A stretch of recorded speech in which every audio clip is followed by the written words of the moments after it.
Hello everyone, I hope कि आप सब लोग बहुत अच्छे से होंगे एंड हम लोग भी सब लोग बहुत अच्छे से हैं। आप लोग की ब्लेसिंग्स एंड दुआ है। ठीक है, अब ये जो वीडियो है वो बहुत ज़्यादा इंपॉर्टेंट होने वाला है, खास करके नीट स्टूडेंट्स के लिए। आप लोग को पता होगा कि नीट का फॉर्म आ चुका है, एप्लीकेशन फॉर्म जो है वो स्टार्ट हो चुका है 9 फेब से, और ये प्रोसेस चलने वाला है 9 मार्च तक। ठीक है, तो हम लोगों ने कोशिश की है कि इस वीडियो को बहुत ही कॉन्साइज रखना है, और बहुत बच्चे परेशान हो रहे हैं कि बहुत सारी वीडियोस को लेकर वो बहुत परेशान हो रहे हैं कि हम कहाँ से क्या देखें, क्या डॉक्यूमेंट्स रिक्वायर्ड है, क्या है क्या नहीं है। तो प्लीज़ ट्रस्ट करिए, कॉपी पेन लेके बैठिए या फिर आप लोग इसका स्क्रीनशॉट ले लीजिएगा। ये मोर देन इनफ है, बस देखते रहिए और समझ में आ जाएगा। तो हम लोग बात करने वाले हैं नीट 2024 का फॉर्म फिलिंग प्रोसेस के बारे में। ये पूरा डिटेल्ड वीडियो है। ठीक है, तो ये देखिए डॉक्यूमेंट्स क्या क्या रिक्वायर्ड है वो आप देख लीजिए। बस यही डॉक्यूमेंट्स जो है, अब क्या है ना, पहले से थोड़ा चेंज हो गया है। पहले आपको 10th का मार्कशीट वगैरह, 12th का मार्कशीट वगैरह अपलोड करना पड़ता था, अब ऐसा कुछ भी नहीं है। अब आपको उसकी रिक्वायरमेंट बिल्कुल भी नहीं है। हाँ, काउंसलिंग के टाइम पे बहुत रिक्वायरमेंट आएगी। तो क्या क्या चीज़ें आपको अभी रिक्वायर्ड है, क्या क्या काउंसलिंग के टाइम पे, खैर काउंसलिंग के टाइम पे तो एक अलग सा वीडियो आप लोग के लिए आ जाएगा। तो आप देखिए क्या क्या रिक्वायर्ड है डॉक्यूमेंट्स में।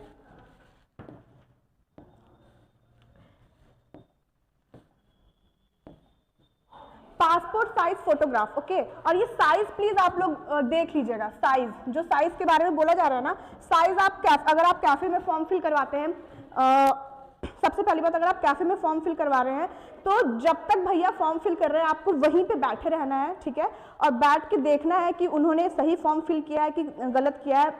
मतलब गैर जिम्मेदार नहीं होना है कि हाँ भैया लीजिए ये डॉक्यूमेंट्स है, आप फॉर्म फिल कर दीजिएगा, हम आपको पैसा पेमेंट कर देंगे। बिल्कुल भी ऐसा नहीं करना है। प्लीज़ अच्छे से फॉर्म फिल करिएगा ध्यान से, और बार बार रीचेक कर लेना है। ठीक है, स्पेलिंग्स वगैरह। तो देखिए फोटोग्राफ में आपको पासपोर्ट साइज फोटोग्राफ चाहिए और पोस्ट कार्ड साइज फोटोग्राफ चाहिए। ठीक है, पासपोर्ट में साइज जो है ना, वो अगर आप अपने कैमरामैन से बोलिएगा कि भैया हमको यही साइज में दीजिएगा, 10 से 200 KB, और ये भी 10 से 200 KB चाहिए। ठीक है, पासपोर्ट और पोस्ट कार्ड। तीसरा चीज आपका हो गया सिग्नेचर। सिग्नेचर जो है, जो आपको एक ब्लैंक शीट में साइन करना है अपना, उसका जो साइज होना चाहिए अपलोड करने के टाइम पे, वो होना चाहिए आपका 4 to 30 KB। ओके, साइज पे प्लीज ध्यान दीजिएगा। साइज में थोड़ी बहुत भी गड़बड़ी आती है, आपको पता है NTA सबसे ड्रामेबाज है, तो वो लोग तुरंत रिजेक्ट कर सकते हैं। तो प्लीज साइज का थोड़ा ध्यान दीजिएगा। अब ये आता है आपका थंब और फिंगरप्रिंट इंप्रेशन। थंब और ये जो फिंगरप्रिंट इंप्रेशन होता है ना, उसका साइज आपका होना चाहिए 4 to 30 KB। तो थंब और फिंगरप्रिंट का हो गया और सिग्नेचर का हो गया, वो दोनों का साइज बिल्कुल सेम है, 4 to 30 KB। और जो आपका पासपोर्ट साइज और जो आपका पोस्ट कार्ड साइज का जो फोटोग्राफ का जो साइज होने वाला है वो 10 से 200 KB। ओके, ये हो गया आपका। दूसरी आपकी इंपॉर्टेंट चीज़ है, अब आता है वो सारे डॉक्यूमेंट्स आपको रिक्वायर्ड है। अब देखिए यहाँ पे 10th का मार्कशीट नहीं लगने वाला है, 12th का मार्कशीट नहीं लगने वाला है, फिर आपका एड्रेस प्रूफ वगैरह कुछ नहीं, वो लोग उन लोग को कुछ नहीं चाहिए। ठीक है, सब कुछ हटा दिया इस बार। लेकिन हाँ, काउंसलिंग के टाइम पे बहुत ज़्यादा रिक्वायरमेंट आएगी, ये आप याद रखिएगा। फिर ये वाला चीज़, अब जितने भी बच्चे कैटेगरी के आते हैं ना, जो भी कैटेगरी वाले बच्चे हैं, चाहे वो EWS के हों, चाहे वो ST के हों, चाहे वो SC के हो, चाहे वो OBC के हो, ठीक है, तो ये सिर्फ और सिर्फ ना, ये भी काउंसलिंग के टाइम पे ही है। पहले क्या होता था कि अगर आप OBC के बच्चे हो, OBC कैटेगरी के बच्चे हो, तो पहले आपको उसका प्रूफ देना होता था, उसका सर्टिफिकेट देना होता था फॉर्म फिलिंग के टाइम पे। लेकिन अब ऐसा कुछ भी नहीं है, अब सिर्फ काउंसलिंग के टाइम पे मांगा है। तो देख लीजिए, ST SC का जो सर्टिफिकेट होता है वो आपका जो वैलिड होता है वो पूरे लाइफ टाइम वैलिड होता है। ठीक है, आपने अगर एक बार बनवा लिया है तो पूरे लाइफ टाइम वैलिड है। लेकिन EWS के लिए ऐसा नहीं है। EWS के लिए क्या करना होता है ना, वो ईयरली टू ईयरली मतलब चेंज होता है, मतलब उसकी वैलिडिटी जो होती है वो 1 ईयर की होती है। तो अगर आपका EWS जो है वो अगर 2024 एंड तक का भी बना हुआ है ना, तो आप काउंसलिंग के लिए आराम से यूज कर सकते हैं। लेकिन अभी फॉर्म फिलिंग के टाइम पे बिल्कुल भी रिक्वायर्ड नहीं है।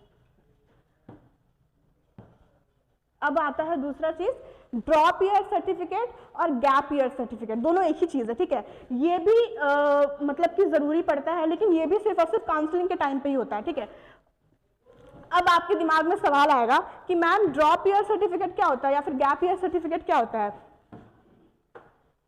ठीक है, तो बेसिकली ड्रॉप ईयर सर्टिफिकेट जो होता है वो सेल्फ डिक्लेयर सर्टिफिकेट होता है। ठीक है ना, जो कि ऑफिशियली हम लोग को बनवाना पड़ता है लॉयर वगैरह से।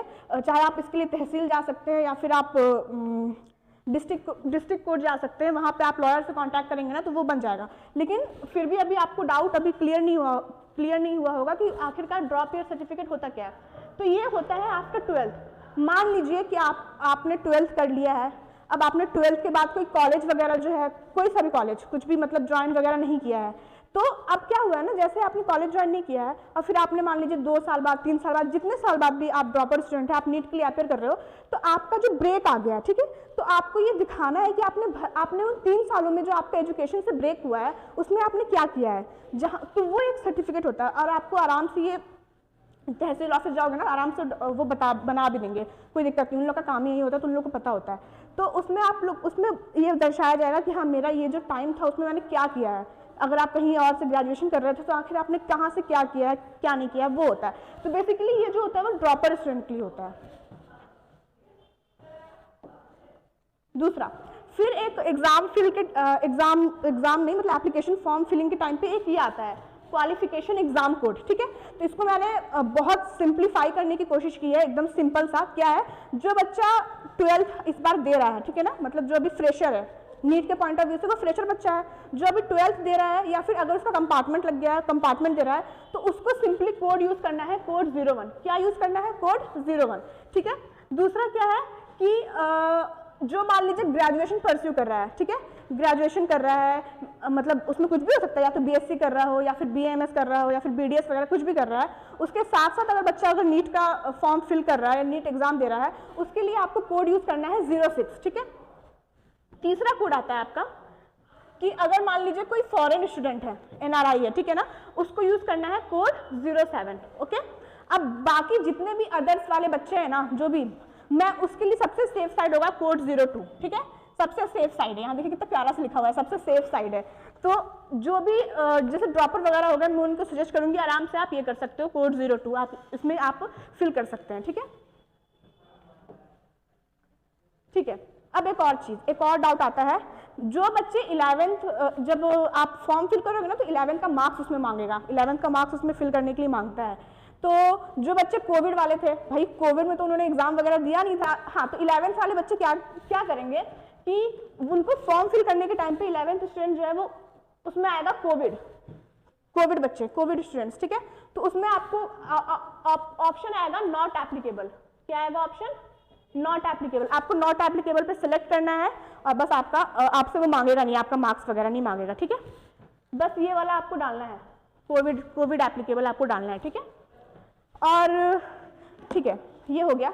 अब क्या होता है कि बहुत सारे स्टूडेंट्स के दिमाग में होता है कि करेक्शन विंडो ओपन होगा, ठीक है। जैसे कि इस बार तो एनटीए ने बोल दिया है कि हम करेक्शन विंडो वगैरह ओपन करने वाले नहीं है, लेकिन जहाँ तक लगता है कि ओपन होगा, क्योंकि पिछले साल भी ओपन हुआ था, हर साल ही ओपन होता है। लेकिन मैं ये बोलना चाहूँगी कि वो ओपन भी करते हैं तो एक स्पेसिफिक चीज़ों के लिए ओपन करते हैं, जैसे कि नाम वगैरह के लिए वो लोग मना कर देते हैं। अगर बच्चे के नाम में गलती है वो करेक्ट नहीं हो सकती। हाँ, अगर फादर्स नेम में अगर मिस्टेक हो रहा है, मदर्स नेम में मिस्टेक हो रहा है, तो हाँ हो सकता है कि आप करेक्ट कर सकते हो।